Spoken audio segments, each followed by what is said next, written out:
और आगे लिखा है वचन में 2 में, बुद्धिमान ज्ञान का ठीक बखान करते हैं परंतु मूर्खों के मुंह से मुड़ता उबल आती है। जो बुद्धिमान व्यक्ति हैं वो, लिखा है बुद्धिमान व्यक्ति ज्ञान का ठीक बखान करते हैं, यानी जो बुद्धिमान व्यक्ति है वो परमेश्वर का वचन का सही ज्ञान को फैलाते हैं, बखान करते हैं, लोगों को समझाते हैं, लोगों तक पहुंचाते हैं, प्रीच करते हैं। परमेश्वर के ज्ञान को सही तरीके से बुद्धिमान व्यक्ति ही आप तक पहुंचा सकता है, वो सही से समझा सकता है, एक्सप्लेन कर सकता है अच्छे एग्जाम्पल्स के साथ, अच्छे तरीके से, ताकि आप सीखो, आपका लिविंग स्टैंडर्ड बदल जाए, आपका लाइफ स्टाइल बदल जाए। तभी तो आपको लोग पहचानेंगे कि आप मसीह लोग हो, आप ज्योति के लोग हो। ये सीखना है और ये चीज़ें आप बताई जा रही है। बुद्धिमान व्यक्ति ज्ञान का ठीक बखान करते हैं। ये बुद्धिमान किसको कहा जा रहा है? जो परमेश्वर के वचन को जानता है, वचन से भरा हुआ है। आप मसीह लोग, आप बुद्धिमान लोग हो, आप बुद्धिमान लोग हो और परमेश्वर के वचन का ठीक बखान करना जरूरी है ताकि लोग सीखे और जाने और सीखे, उनका जीवन आशीषित हो, ब्लेस्ड हो।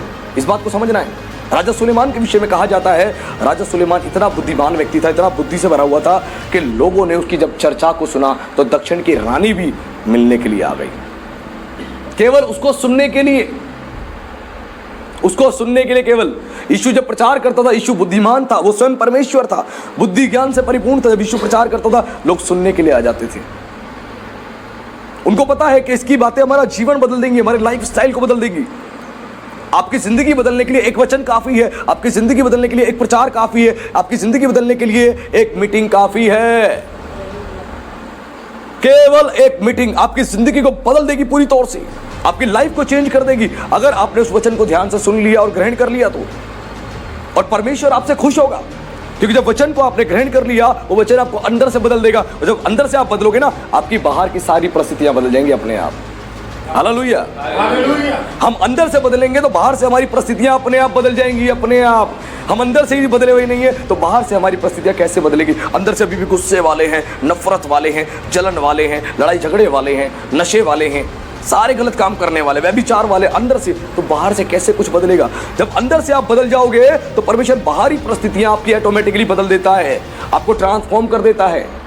इसीलिए सुलेमान जब बात करता था, लोग दूर दूर से उसकी बात को सुनने के लिए आते थे। राजा दाऊद जब बात करता था अपनी प्रजा के सामने तो प्रजा खड़े होके उसकी बात को सुनती थी। अय्यूब जब बात करता था तो बड़े बड़े बुजुर्ग लोग जिनके बाल सफेद हो चुके हैं वो सब खड़े होके अय्यूब की बात को सुनते थे, बैठ के नहीं सुनते थे। अय्यूब जैसे ही बोलता था सब खड़े हो जाते थे अय्यूब को देख के, और खड़े हो जाते थे और अय्यूब की बातों को सुनते थे। और अय्यूब जब बोलता था मुस्कुराते हुए तो किसी की हिम्मत नहीं होती थी कोई इस बात का ऐसा उत्तर दे जिससे उसके चेहरे की हंसी को बिगाड़ दे।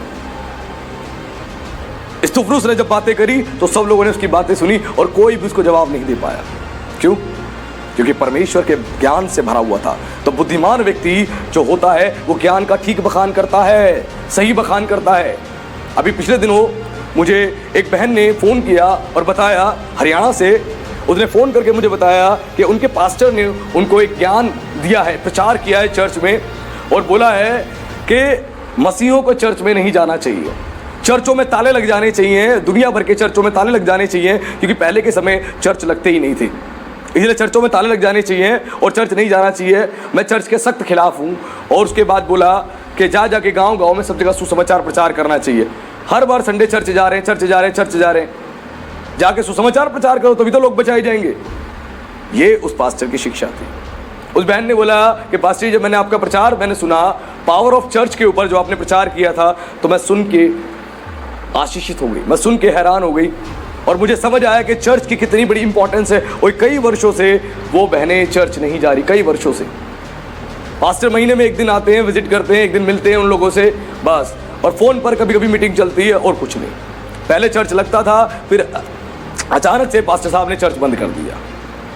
मतलब पास्टर साहब ने अपनी मर्जी से चर्च खोला और अपनी मर्जी से ही चर्च बंद कर दी। जो सेवा अपनी मर्जी से खुलती है वो कुछ दिन चलती है बस, लेकिन जो परमेश्वर की ओर से होती है वो सालों साल चलती है और बढ़ती चली जाती है। हालेलुया। उसके बाद उस बहन को मैंने परमेश्वर के वचन से सही डायरेक्शन दी, मैंने समझाया, और बहन ने तमाम बातों को सुना और उसको समझ आया कि चर्च जाना कितना ज़रूरी है, चर्च जाना कितना ज़रूरी है। और मैंने बताया चर्च उद्धार की गाड़ी है, चर्च जो है व्हीकल ऑफ सल्वेशन है। बिना उद्धार की गाड़ी में बैठे आप उद्धार के सफ़र को तय नहीं कर सकते। चर्च आना पड़ेगा। चर्च में आने से ही उद्धार की गाड़ी में आप बैठोगे, और उद्धार में 5 चीजें मिली होती है जो मैंने आपको बताया। उद्धार 5 चीजों से मिलकर बनता है। पहले है पापों की क्षमा, फिर है सारे श्रापों से छुटकारा, फिर सारी बीमारियों से छुटकारा, सारी आशीषों को प्राप्त करना, और 5वीं अंतिम बात परमेश्वर की सुरक्षा को प्राप्त करना। और इसके अंदर सब कुछ है।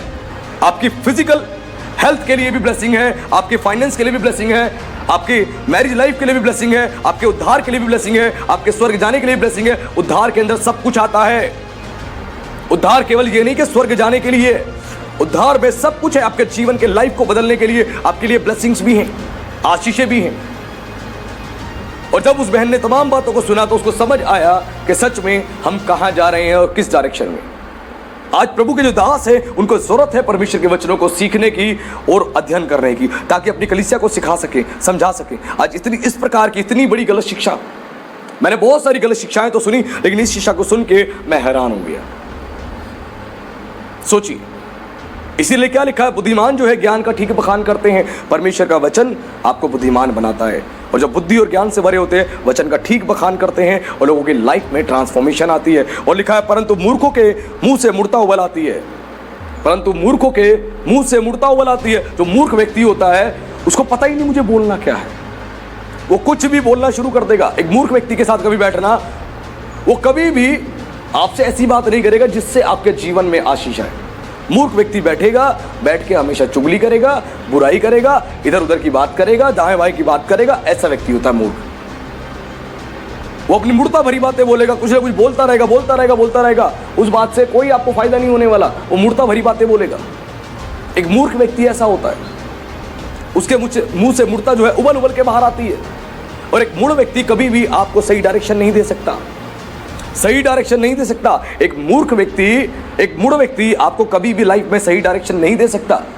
आपकी लाइफ खराब हो जाएगी, आपकी लाइफ बेकार हो जाएगी। जैसे पिछले दिनों मैंने बताया, एक पास्टर ने अपने चर्च में लंबे लंबे बाल रखे हुए हैं।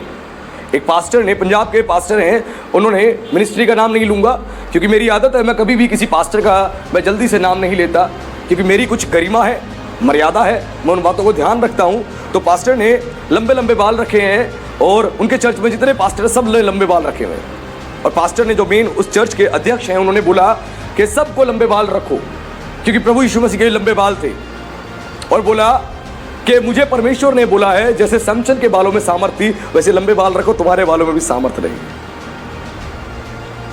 और उस कलीसिया के जवान बच्चे लंबे लंबे बाल बना के घूम रहे हैं, लंबे लंबे बाल, सारे लंबे बाल करके, पास्टर तक लंबे बाल करके घूम रहे हैं। हेयर बैंड लगा रखा है, यहां से हेयर बैंड लगा रखा पास्टर ने, लंबे लंबे बाल करके घूम रहे हैं, और चर्च में आके वचन को सिखा रहे हैं। और बाइबल में लिखा है, खुद पौलुस ने बोला, पुरुषों को लंबे बाल नहीं रखना चाहिए, परमेश्वर की ओर से यह आज्ञा नहीं है उनके लिए। पुरुषों को छोटे बाल रखने चाहिए, महिलाओं के लिए लंबे बाल है। और इस प्रकार की गलत शिक्षा, और चर्च के जब सारे जवान, सारे बच्चे लंबे लंबे बाल करके घूम रहे हैं, लंबे लंबे बाल। ये किस प्रकार की शिक्षाएं हैं?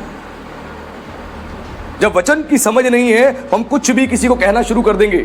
कोई भी विजन, कोई भी दर्शन, कोई भी बात वचन के आधार पे या वचन से आधारित है तो वो सही है, वचन से विपरीत है तो उस बात को आप ध्यान से सोचें, क्या वो परमेश्वर की ओर से है? यह हमें समझने की आवश्यकता है। अंधा अंधे को मार्ग नहीं दिखा सकता, दोनों गड्ढे में गिरेंगे। इसे लिखा है कि जब मूर्ख व्यक्ति बोलता है, उसके मुंह से मुड़ता उबल के आती है, उसके मुंह से कभी अच्छी बात नहीं निकलेगी, कभी भी। आपको कोई फायदा नहीं होगा उससे। इसलिए बुद्धिमान को सुने ताकि आप भी बुद्धिमान हो जाए।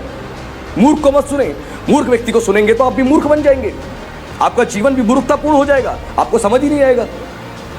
उसके बाद जो हरियाणा की जो बहन थी, उसने बताया कि मेरे पास्टर ने बोला, जो जिनके ऊपर पवित्र आत्मा चर्च में आता है, और पवित्र आत्मा जब उतरता है लोगों के ऊपर, या लोग पवित्र आत्मा से भरते हैं, तो जब वो हिलते हैं, बॉडी उनकी हिलती है, शेक होती है, या वो अन्य भाषा बोलते हैं, तो वो कह रहा सभी नौटंकी करते हैं, कह रहे सब नौटंकी करते हैं। और मेरा मन करता है सबको खींच खींच के थप्पड़ मारूं और सही कर दूं। और उस बहन ने बोला, पास्टर जी जैसे ही मैंने ये बात सुनी तो मेरा दिल बड़ा दुखी हुआ, क्योंकि मैं जानती हूँ वचन में लिखा है, पवित्र आत्मा की निंदा यदि किसी ने करी तो उसकी क्षमा नहीं है। कहिए, आपके प्रचारों को पीछे मैंने सुना था और मुझे बहुत कुछ मैंने सीखा, और मैं हैरान हो गई सुन के। सोचिए, इस प्रकार की शिक्षाएं चर्चिस में दी जा रही हैं। ऐसे ऐसे पास्टर्स हैं जिनको परमेश्वर के वचन का कुछ भी ज्ञान नहीं है और आके इस प्रकार की शिक्षा दे रहे हैं, चर्च का क्या होगा? चर्च के लोगों का क्या होगा? ऐसे अगुए होंगे खड़े तो वो उनको तो नरक की ओर लेके जाएंगे। वो स्वर्ग की तैयारी थोड़ी ना करवा रहे, वो नरक की तैयारी करवा रहे हैं। उनको पवित्र आत्मा के सामर्थ्य के कामों के बारे में, पवित्र आत्मा के बारे में कुछ पता ही नहीं। अगर जो खुद पवित्र आत्मा के वरदानों का विरोध कर रहा है, पवित्र आत्मा के कामों का विरोध कर रहा है, उसको खुद पवित्र आत्मा के कामों के विषय में कुछ नहीं पता, तो वो क्या करेगा? क्या करेगा वो? एक बहुत बड़ी प्रॉब्लम है ये, बहुत बड़ी प्रॉब्लम है। और मैंने पिछले दिनों जब आपको प्रचार किया था, प्रचार में बताया था, जब पेंतकोस्त के दिन जब सारे खड़े थे, प्रभु के दास जब एक जगह इकट्ठे थे, वो प्रार्थना कर रहे थे, जब उस समय उन पर पवित्र आत्मा का सामर्थ उतरा, वो पवित्र आत्मा की आग से भर गए, तो लिखा है कि आस पास के जितने लोग थे उन्होंने देखा और उन्होंने क्या बोला? नई मदिरा के नशे में चूर है, उन्होंने बोला, क्योंकि उनकी बॉडी हिल रही थी, शेक हो रही थी, उनकी बॉडी शेक हो रही थी, बॉडी हिल रही थी। जैसे एक व्यक्ति दारू पी लेता है, ऐसा हो जाता है। जब पवित्र आत्मा का नशा आप पर आता है, पवित्र आत्मा उतरता है, तो आपकी बॉडी के साथ ऐसा होता है। और यानी पवित्र आत्मा का नशा आपके ऊपर आएगा, और पवित्र आत्मा जब आप पर आएगा तो आपकी बॉडी ऐसी हो जाएगी, आपको महसूस होगा, आपकी बॉडी पे एक अलग सी आपको प्रेजेंस महसूस होगी, आप अपनी बॉडी को कंट्रोल नहीं कर पाओगे। ये पवित्र आत्मा की सामर्थ है, उनको पता ही नहीं। और इसी पवित्र आत्मा को मैंने पिछले दिनों बताया था कि पवित्र आत्मा को कबूतर कहा गया, और कबूतर के लिए हिब्रू भाषा में शब्द योना यूज हुआ है, और उसी योना का जो रूट मीनिंग है वो है नशा। यानी पवित्र आत्मा तुम पर आएगा तो तुम्हें ऐसा महसूस होगा। इसीलिए पौलुस ने क्या बोला? तुम दाखरस से मत वाले मत बनो, तुम आत्मा से परिपूर्ण होते जाओ। आज लोगों को पता ही नहीं है। मैं कहता हूं क्रिश्चियंस को अपने कॉन्सेप्ट ही क्लियर नहीं है। कोई भी कुछ भी आके बोलने में लगा हुआ है, लोग सुन रहे हैं। इसीलिए लिखा, आत्माओं को ना बुझाओ। जब आप ऐसे गलत वक्ताओं को सुनोगे, गलत प्रचारकों को सुनोगे, गलत पास्टरों को सुनोगे, आपकी आत्मा बुझ जाएगी, आपकी आत्मा बुझ जाएगी। आपकी आत्मा में कोई भी उन्नति नहीं होगी, आपका लाइफ स्टाइल चेंज ही नहीं होगा, आप परमेश्वर में मजबूत नहीं बन पाओगे, तैयार नहीं हो पाओगे। लोगों को क्या सिखाओगे आप? आज इस प्रकार की गलत शिक्षाएं दी जा रही हैं। और वचन हमें बता रहा है कि जो मूर्ख व्यक्ति बोलता है उसके मुंह से मूर्खता केवल उबल उबल के बाहर आती है।